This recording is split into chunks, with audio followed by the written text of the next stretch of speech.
Siapa yang Allah pengen ngasih dia kebaikan, Allah kasih dia musibah atau ujian. Kenapa bisa seperti itu, Ustaz?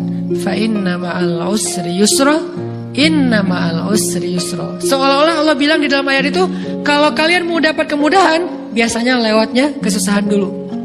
Kalau kalian pengen dapat keberuntungan, biasanya dapatnya kerugian dulu. Tapi keberuntungan dan kerugiannya pasti nggak sebanding. Keberuntungannya jauh lebih besar daripada kerugiannya. Kerugian itu kayak modal doang, DP.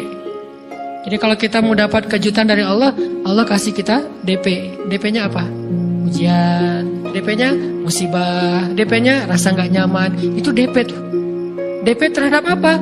DP dari Allah terhadap hadiah-hadiah besar yang Allah pengen ngasih ke kita setelahnya. Cuman banyak orang yang menolak DP ini. Sama kayak kita misalnya. Kalau kita mau ngasih dia hadiah, kita kasih dia kayak kejutan dulu. Dia lagi ulang tahun nih, disiram air dulu. Setelah itu dikasih hadiah-hadiah yang mahal. Rela nggak disiram air demi hadiah? Rela, udah siramin lagi aja. Kalau setelahnya ada hadiah. Yang kita nggak rela, kalau setelah disiram disuruh bersih-bersih sendiri dan gak dikasih apa-apa, kan gak rela tuh. Berarti ini bab iman. Yakin gak kalau Allah tetap ngasih hadiah? Kan sabar dan iman itu ternyata tahu aman, kembar. Kalau kita yakin Allah ngasih hadiah setelah ngasih kita DP ujian, ya kita akan sabar. Gak apa-apa deh, bentar lagi mau dikasih hadiah, digini-giniin juga gak masalah. Dibully, diapain sama Allah, biarin aja. Ya Allah saya sabar, kan bentar lagi mau dikasih hadiah nih. Ini masalah yakin. Tapi kalau kita gak yakin, apa sih maunya Allah gitu kan? Begitu kalimat ini keluar, maka yang muncul setelahnya adalah mengeluh, berputus asa, dan gak akan sabar menghadapi ujian. Ujian, kata Nabi, may yuridillahu bihi khairan, siapa yang Allah pengen kasih hadiah, siapa yang Allah pengen kasih kejutan, siapa yang Allah pengen kasih pertolongan, siapa yang Allah pengen kasih kebaikan, yusib min, Allah akan uji dia dulu. Ini sunnatullah. Sehingga kalau kita lagi diuji, yang kita lihat jangan ujiannya, apa setelah itu. Gimana ngelihatnya Ustaz? Gak kelihatan. Dengan mata hati. Istafti qalbak, tanya kepada hatimu, kelihatan gak? Dengan mata hati. Gimana ngelihat dengan mata hati? Dengan iman. Saya percaya Allah pasti ngasih kebaikan setelah ini. Orang Allah sendiri yang ngomong, gak ada satu huruf pun di Al-Quran yang salah. Apalagi satu ayat, apalagi dua ayat. Fa inna ma'al usri yusra. Ditegesin lagi, inna ma'al usri yusra. Tapi usr dulu, baru yusr. Dikasih kesusahan sedikit, dikasih kemudahan yang banyak. Dikasih kesusahan sedikit, dikasih kemudahan yang banyak. Ini yang kita coba bangun, tajdidul iman. Bangun memperbaharui yakin. Sehingga ketika kita diuji, sedih, wajar. Mengaduh sedikit, bukan mengeluh ya. Kalau mengeluh kan nyalahin Allah. Kalau ngaduh, yang namanya orang dicubit kan, itu ngaduh. Tapi kalau, apa sih maunya Allah? Nah itu ngeluh. Antara mengadu dengan mengeluh berbeda. Mengadu, itu manusiawi. Sedih, itu manusiawi. Air mata, bahkan bukan hanya manusiawi, itu rahmat dari Allah. Orang yang gak bisa menangis itu yang bahaya. Kalau kita masih bisa menangis, berarti kita masih peka hatinya. Bukankah anak kecil paling sering menangis? Berarti hatinya peka. Siapa lagi selain anak kecil yang paling sering menangis? Cewek. Cowok itu emang gak punya perasaan, makanya jarang nangis. Cewek dikit-dikit nangis, jangan bilang, cemen banget sih nangis, apa, cengeng apa. Enggak, karena dia perasaannya lebih peka dari kita. Itulah kenapa Allah menitipkan bayi kepada perempuan. Kalau dititipin ke laki-laki, hancur. Di balik kepekaan perempuan, di balik sensitifnya perempuan, di balik perasaannya yang luar biasa, di situ Allah Subhanahu wa taala menitipkan amanah, dia yang paling baik dalam merawat bayinya. Perempuan secara umum mungkin lebih banyak bicara daripada laki-laki ya. Walaupun ada orang yang perempuan pendiam banget, ada yang nggak ngomong sama sekali, misalnya diem-diem aja, ada. Tapi secara umum perempuan lebih banyak berucap daripada laki-laki. Emangnya ini kekurangan? Bukan. Ini kelebihan.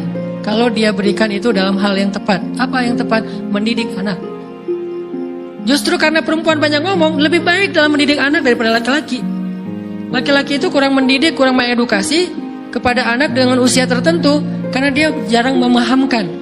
Salah hanya marah, salah hanya ditegur. Kalau ibunya jelasin, gini sebelum tidur ibunya yang ceritain banyak cerita. Saya sendiri ngalamin. sering mana seorang ayah sama ibu interaksi sama anak dalam bentuk verbal? Sering ibu. Jadi menangis itu rahmat dari Allah. Gak apa-apa, nangis saja. Dan itu tidak disebut mengeluh. Kamu kok nangis? Kan orang Islam harus sabar. Emangnya nangis dengan sabar itu bertolak belakang? Sabar tetap sabar. Ya nangis jalan aja terus nangis. Nangis apa pakai nangisnya nggak cuma nangis doang. Emotikonnya juga nangis, berderai-derai gitu. Sampai air matanya menggenang gitu kan ya. Boleh lah. Ditambah lagi dengan visual menangisnya, posting bahwa dia lagi tertusuk duri dengan postingan kaktus atau apalah. Dia pengen share ke semua orang bahwa saya sedang sedih, sehingga nanti ketika ada orang yang menghibur dia dengan sedikit kata-kata yang sabar ya segala macam, wah makin berderai-derai. Itu belum jadi. Kecuali dia keluarkan kata-kata mengeluh, baru dia disebut orang yang banyak mengeluh, berputus asa. Kalau mengaduh wajar. Walaupun ada nabi udah diuji berat nggak mau mengaduh, apalagi ngeluh. Zakaria digergaji mengadu aja nggak. Kenapa? Karena kata malaikat kalau kamu mengaduh sedikit aja, maka Allah Subhanahu Wa Taala akan menghancurkan kaum ini. Dia kasihan kepada kaumnya, nggak mau mengaduh. Satu-satunya orang yang kita tidak boleh mengaduh hanya orang tua. Atau itu mengeluh kalau untuk orang tua. Kalau yang lain nggak disebut mengeluh. Kalau ke teman, malas nggak apa-apa. Jangan sering-sering tapi. Apaan sih? Ke teman boleh. Tapi ke orang tua, saja, itu bukan lagi mengadu, itu sudah mengeluh. Khusus untuk orang tua. Kalau di antara manusia. Kalau kepada Allah dan Rasul, pastinya lebih dari itu. Ketika kita diam saja, tidak langsung beranjak sami'na wa ata'na labbaika ya rabbi wa sa'daik, enggak memenuhi panggilan Allah, itu sudah disebut bagian dari kufur ingkar. Tapi minimal kita mungkin masih mengaduh, kita masih menangis, kita masih lelah, kita masih merasa lemah. Setidaknya kita tidak mengeluh. Kenapa? Kita percaya Allah kalau mau ngasih hadiah kepada hambanya, DP-nya itu ujian. Dan yakinlah hadiahnya minimal 10 kali lipat lebih baik daripada ujian itu. Minimal, karena nggak ada amal soleh yang dibalas di bawah 10 kali lipat tuh nggak ada. Amal soleh, amal ya bukan niat. Amal yang udah kita kerjakan minimal dibalas 10 kali lipat, minimal. Maksimalnya bighairi hisab, tanpa batas. Bighairi hisab, tanpa batas. Ada yang 700 kali lipat kayak sedekah. Tapi tetap aja ayat sedekah di akhirnya ujung-ujungnya apa? Bighairi hisab juga kan? Berarti sedekah itu minimal dibalas 700 kali lipat, minimal. Kalau kita yakin. Selalu syaratnya kalau kita yakin. Dan saya ngebuktiin itu banget. Saya pernah ngalamin lagi jalan-jalan di sebuah kota yang ada becak kayunya, becak sepeda gitu ya. Jalan terus saya bilang, Pak berapa ongkosnya? 20.000. Udah naik aja 20.000. Karena kita keliling-keliling kota, ternyata saya jadi kasihan sama dia 20.000. Kasihan kan 20.000 dibayar keliling kota. Walaupun pas mampir beberapa tempat mungkin dia dapat tips ya. Tapi saya nggak tega gitu, dia cerita tentang anaknya lagi sekolah apa segala macam, makin bikin baper kan.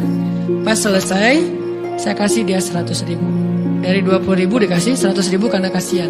Dan saya yakin nggak mungkin sedekah itu sia-sia. Kan Nabi bersumpah kan, demi zat yang jiwaku di dalam genggamannya, tidak berkurang harta karena sedekah. Demi Allah kata Nabi, nggak berkurang harta karena sedekah. Berkurang harta karena belanja? Ya. Berkurang harta karena pacaran? Banget.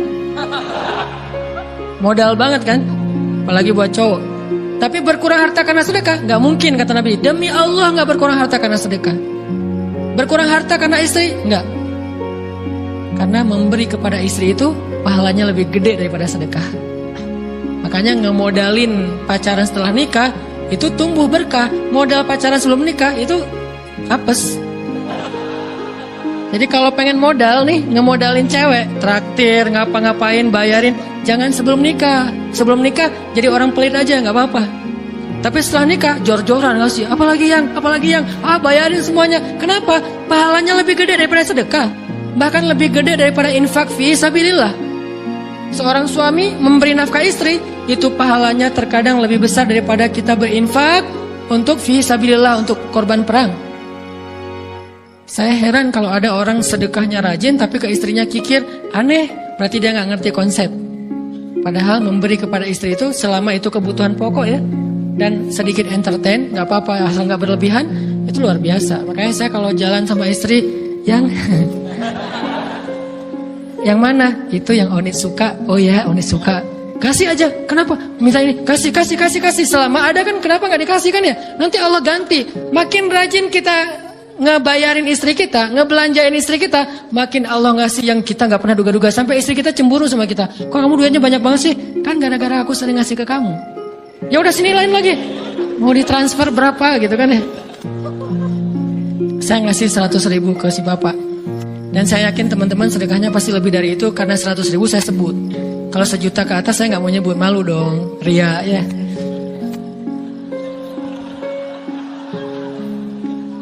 Sebenarnya nggak pernah sih. 100.000 deh, karena kan kecil. Saya kasih 100.000. Ternyata begitu saya kasih 100.000, dia doa. Nah ini nih pentingnya sedekah ke orang yang membutuhkan tapi nggak minta-minta. Dia tulus. Dia langsung doa, ya Allah Pak, mudah-mudahan rezekinya lancar, berkah, bertambah dan segala macam, bahagia keluarganya. Doa-doa ini semuanya dikabulkan dalam hitungan hari. Pertama, bertambah bahagia rumah tangganya, dapat kecupan dari istri. Dia nganggap suami saya cowok banget sih. Mulai 1 nih. 2, demi Allah, selang 15 jam kalau nggak salah, karena waktu itu malam, besok paginya ada orang yang ngejar-ngejar saya pengen ngasih hadiah. Ustadz, saya pengen ketemu Ustadz. Maaf, saya nggak bisa ketemu sekarang, lagi rush, lagi tight schedule, gitu-gitulah, sok-sok gaya nggak jelas gitu ya. Terus Ustadz, saya pengen banget ketemu. Dia nggak ngomong pengen ketemu apa. Kalau dia bilang mau ngasih duit kan langsung saya prioritaskan kan ya. Berhubung dia nggak ngomong, ya udahlah, saya sosok jual mahal gitu. Tapi yang namanya rezeki kan gimana kita tolak, dia datang kan. Saya nolak. Pokoknya sebentar aja, 5 menit nggak akan ganggu waktu Ustadz. Ya udah besok pagi ya pas breakfast gitu. Pakai gaya-gaya dikit breakfast. Pas breakfast, oh ya siap Ustadz. Jam berapa? Jam 8. Udah janjian jam 8. Mungkin orangnya nih dengar live streaming, Pak jazakumullah khair jaza. Makasih banyak, mudah-mudahan Allah tambahkan rezekinya. Terus beliau besok mau flight ke luar kota jam 8. Akhirnya ngubungin lagi malamnya, Pak Ustadz maaf gak bisa ketemu besok karena saya jam 8 itu jadwal terbang. Oh ya udah nggak apa-apa, seneng dong saya nggak jadi ketemu kan. Tahu gitu kan ya selesai tuh, seneng. Besok pagi jam 6, Pak Ustadz alhamdulillah ternyata penerbangan saya di delay ke jam 11. Allah delay penerbangannya demi ngasih rezeki buat saya. Kan luar biasa kan. Nah, ini hikmah kepedean saya, kegeeran kepada Allah gitu. Di delay demi saya. Kan kadang-kadang GR ya di depan Allah ya. Robbi akraman kan gitu ayatnya. Allah memuliakan saya dengan istighfar tetap. Akhirnya saya bisa ketemu Ustaz. Saya nggak baca WA-nya, terlambat baca, baru baca jam 8. Dia udah mulai agak putus asa, kayaknya udah gak mungkin ketemu nih. Jam 8 pas saya baca, ternyata orangnya nggak di delay. Ya udah saya balas, ya udah sekarang saya tunggu ya jam 9, maaf cuma sebentar. Nggak apa-apa Ustaz, 5 menit. Datang dia. Datang ngasih apa? Ngasih duit 200 juta. Demi Allah. Cuman berselang beberapa jam, saya tolak-tolak. Tahu gitu Pak, datang malam ini aja.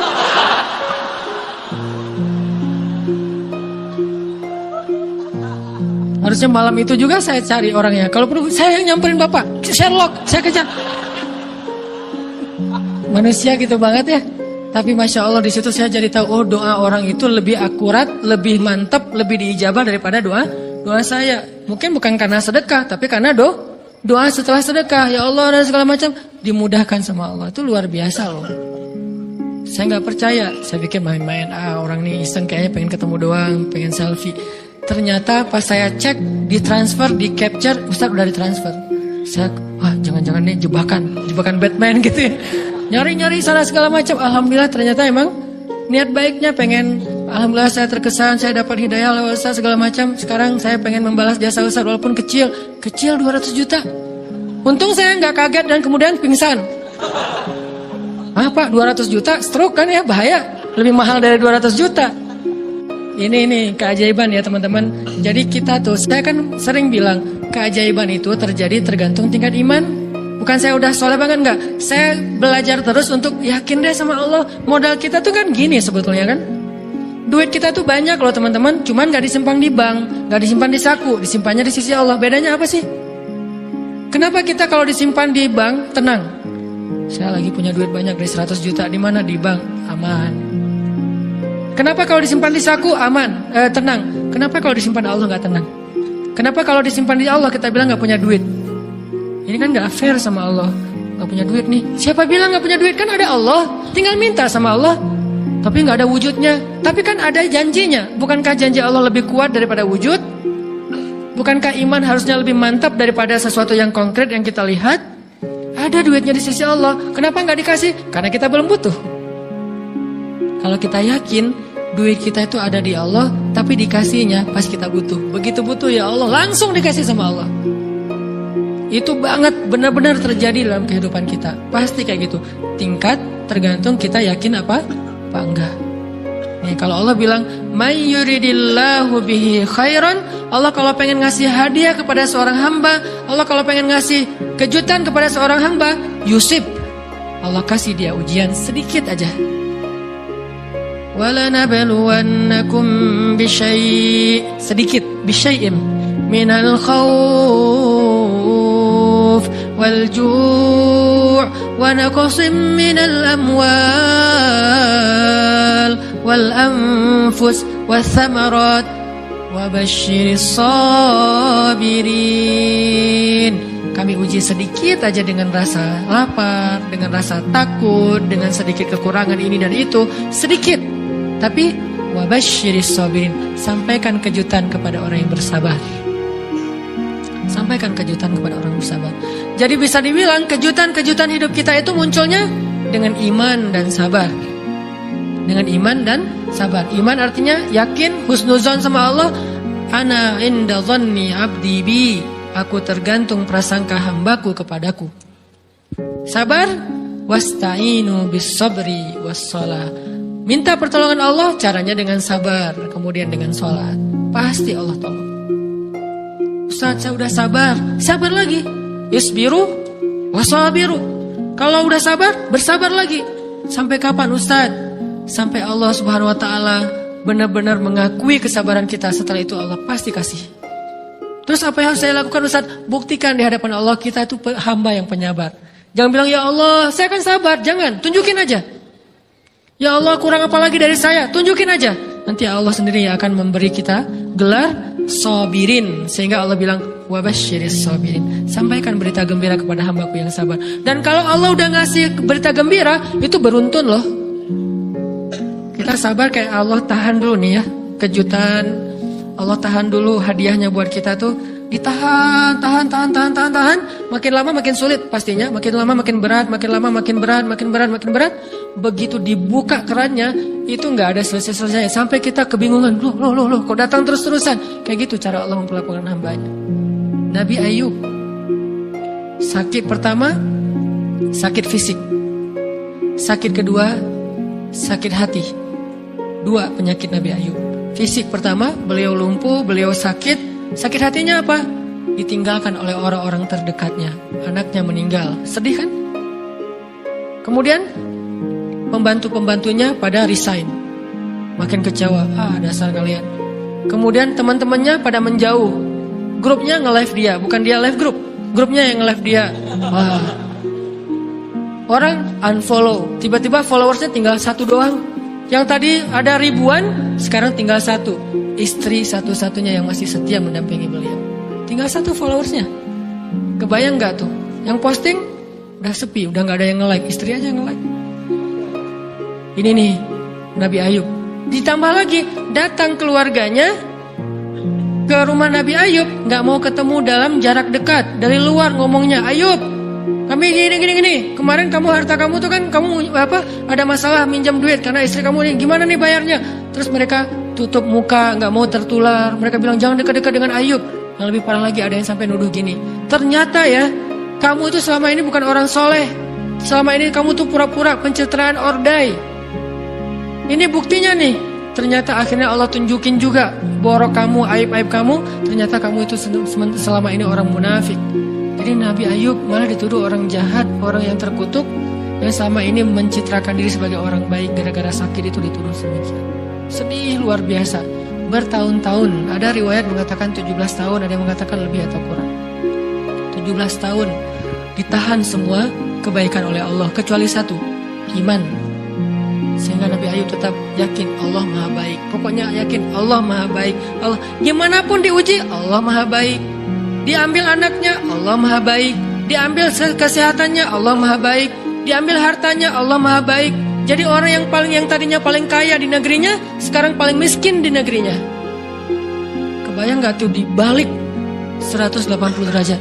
Yang tadinya paling kaya, gak ada yang lebih kaya daripada Ayub. Sekarang yang paling miskin, gak ada yang lebih miskin daripada Ayub. Allah Maha Baik, Allah Maha Baik, Allah Maha Baik.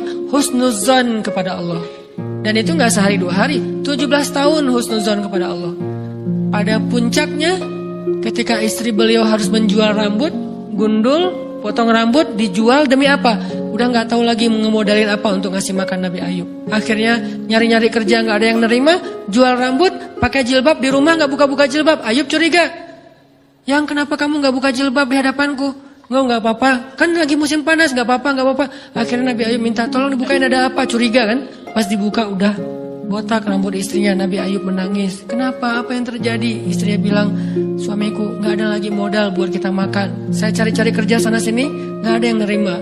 Bahkan untuk mandiin hewan aja gak diterima. Akhirnya saya jual rambut saya, mudah-mudahan bisa untuk kita makan beberapa hari.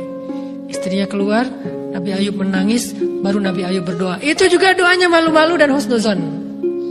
Malu-malu, husnuzon. Gimana kalimatnya? Rabbi massaniyaddur. Ya Allah, saya sakit. Gitu doang ngomongnya. Bukan, ya Allah udah sekian tahun saya sakit, saya gini, saya gitu. Enggak. Ya Allah, saya sakit. Wa anta arhamur rahimin. Tapi tetap ya Allah buat saya engkau yang paling baik. Coba, masih ngomong gitu. Arhamur rahimin. Gak apa-apa. Jadi seolah-olah mau ngomong, ya Allah saya sakit. Tenang, saya gak ngeluh ya Allah. Engkau tetap yang paling baik. Gitu coba Nabi Ayub ke Allahnya tuh. Langsung Allah munculkan mata air di bawah kaki Nabi Ayub. Tiba-tiba beliau jadi basah, mandi, sembuh semua penyakit, rontok dengan semua luka-lukanya, dan wajah Nabi Ayub semua tubuhnya menjadi muda. Yang usianya tadi udah 80-an tahun, tiba-tiba menjadi di antara 35 tahun. Itu usia ideal. Maaf ya, saya usianya kurang lebih segitulah. Usia penduduk surga antara 30 sampai 40 tahun. Itu usia penduduk surga. Dan usia itu mempertemukan dua kebaikan. Fisiknya sudah sempurna dan akalnya juga, kebijaksanaannya sudah sempurna. Kalau di bawah 30 tahun, fisiknya sempurna, akalnya belum sempurna. Kalau di atas 40 tahun, akalnya sempurna, fisiknya sudah berkurang. Antara 30, 40, 45 ya kurang lebih segitulah. Nabi Ayub menjadi muda lagi. Jadi keren. Persis kayak masa mudanya.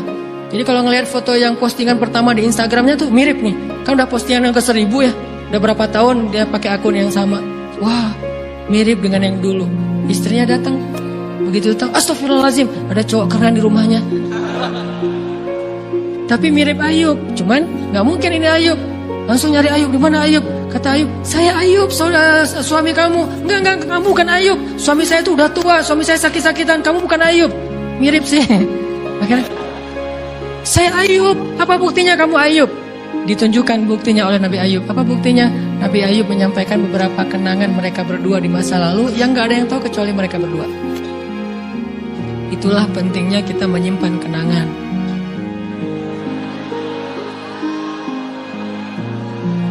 Kalau ada masalah gitu kan, nauzubillah harus operasi wajahnya. Kamu bukan suami saya. Ada buktinya apa? Ada satu hal yang cuma kita berdua yang tahu. Kalau perlu jangan satu hal, banyak hal ya. Cuman kita doang yang tahu. Orang lain nggak tahu. Pas disebut itu, benar, tidak ada yang tahu masalah itu kecuali kita berdua. Akhirnya dipeluk Nabi Ayub. Nabi Ayub ngajak istrinya untuk mandi di mata air yang sama. Istrinya mandi langsung muda lagi. Setelah itu Allah SWT beri mereka harta yang sangat banyak. Lihat, kalau Allah udah buka, pertama fisiknya disempurnakan lagi, kemudian Allah turunkan air hujan. Diturunkan hujan bukan air, hujannya dinar dan dirham. Di belakang rumah Nabi Ayub itu ada tempat penampungan gandum gitu kan. Ada 2 tempat penampungan. Turun hujan pertama, dinar. Sampai penuh penampungan gandum dengan dinar, koin-koin dinar. Yang 1 dinar mungkin harganya sampai 3 juta. Turun banyak, kemudian turun lagi dirham. Penuh Turun lagi di atas atap-atap beliau sampai rumah Nabi Ayub dipenuhi dengan dinar dan dirham. Ini apa? Nabi Ayub kaget. Setelah itu istrinya hamil. Setiap tahun ngelahirin 13 anak Nabi Ayub yang sudah Allah wafatkan, lahir setahun satu. Wajahnya, karakternya, namanya semua persis seperti yang sudah Allah ambil. Seolah-olah mereka belum meninggal, tapi mereka hanya pergi dan kembali lagi. Dibalikin semuanya. Dan Nabi Ayub lebih kaya berpuluh-puluh kali lipat daripada sebelum beliau sakit. Buah dari kesabaran. Artinya Allah kalau mau ngasih kebaikan yang berlipat ganda, yang luar biasa, yusib, Allah kasih dia ujian sedikit. Itu hadis Bukhari. May yuridillahu bihi khairan yusib min. Allah akan menguji dia. Dan yang terakhir yang kita coba bangun juga, ini saya yang lebih ke perasaan ya. Kalau amaliyahnya mungkin ustaz-ustaz lain mengajarkan amal riyadhah buat sabar segala macam. Ini lebih ke perasaan. Satu, kita yakin emang kita layak dikasih hukuman kayak gini, emang kita banyak dosa. Jangan terlalu besar kepala, saya nggak layak dihukum, saya nggak layak diperlakukan kayak gini. Kalau manusia ke kita wajar kita ngomong kayak gitu. Saya nggak layak diperlakukan kayak gini sama dia, oke. Tapi oleh Allah layak banget karena emang kita banyak dosa. Makanya kalau kita nggak kuat lama-lama digituin, banyak istighfar. Yang kedua, husnuzon, lebih keperasaan nih. Oh, Allah pengen ngasih saya kejutan. Sabar. Sampai kapan? Sampai Allah benar-benar melihat kesabaran kita. Yang ketiga, nah ini juga lebih keperasaan. Allah itu kalau kangen kepada kita, ngasih kita ujian. Terutama kita yang kalau nggak dikasih ujian, jarang romantis sama Allah. Kalau udah dikasih ujian, Allah Akbarnya tuh bergetar gitu. Allah Akbar. Kenapa banyak ujian? Tapi kalau lagi normal, sholat mah sebelah kaki, santai aja. Kalau perlu bersandar gitu ya. Sholatnya nggak wudhu, tayamum cepet-cepetan, biar gampang gitu. Kan tayamum juga boleh Ustaz, kayak gitu-gitu lah. Kenapa? Kalau lagi normal, doa Rabbana atina fid dunya hasanah. Kalau misalnya baca dalam sholat, qul huwallahu ahad, itu juga dibagi 3 rakaat. Tapi kalau lagi diuji, Alif Lam Mim, Toha, Yasin, semua dibaca pembukaan surat. Khatam 30 juz teh. Kenapa? Lagi diuji. Sholat panjang, doa ya Allah, habis-habisan. Baru takbir udah nangis, Al-Fatihahnya nangis. Terus kalau ini baca Al-Quran, Bismillahirrahmanirrahim, khusyuk gitu. Tahajud, belum malam dia udah tahajud gitu. Tahajud, kirain udah saking semangatnya. Maksudnya apa? Belum malam dia udah tahajud. Dari sore udah kangen malam. Kapan ya malam, kapan ya tengah malam, kapan ya saya pengen tahajud, kangen dengan tahajud. Kan ada orang kayak gitu, saya kenal beberapa orang yang katanya hanya menunggu malam aja setiap hari. Setiap pagi, kapan ya malam. Pas malam bahagia tahajud, pagi lagi, kapan ya malam. Artinya belum malam udah tahajud, saking kangennya dengan tahajud. Rindu banget sama Allah, romantis banget dengan Allah. Khatam Al-Quran berkali-kali dalam seminggu. Begitu dia dikasih jalan keluar, menjauh sampai lupa sama Allah. Sehingga kalau Allah kangen sama dia, Allah kasih dia ujian dikit. Ta'ala ya abdi, kesini wahai hambaku, kesini. Biar kita berdua-duaan lagi nih. Kalau gak mau digituin, tetaplah dekat kepada Allah walaupun kehidupan kita dalam keadaan mudah. Tetaplah romantis sama Allah, tetaplah gampang tersentuh oleh ayat-ayat Allah walaupun hidup kita dalam keadaan normal. Mudah-mudahan 3 rahasia ini bisa menjadikan kita berhusnuzon dan terbangun awareness kita ketika kita lagi diuji.